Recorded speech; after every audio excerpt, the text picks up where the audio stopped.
So I was flying as a commercial pilot, airline pilot, from 1989 to 2005, and it was about 6 months after I started, that would have been early 1990, I started to experience unusual symptoms and so on. So that's when I first discovered it. What did you put it down to begin with before you found out that it actually had a name?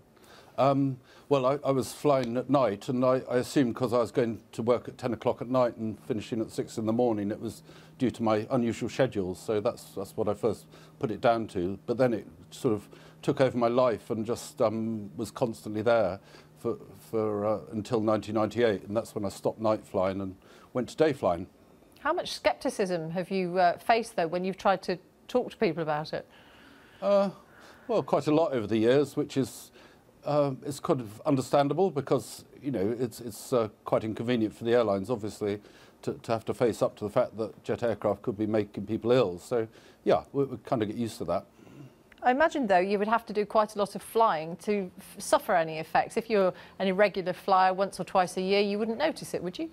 Well, there's documented cases of passengers on one flight being affected, and they're still affected. That's 7 years later after the flight. So I think you can work out that you can get it from one flight. This senior coroner in Dorset, who's looking into the death of a British Airways pilot, has urged the Civil Aviation Authority to take urgent action. What's your reaction to his intervention with that?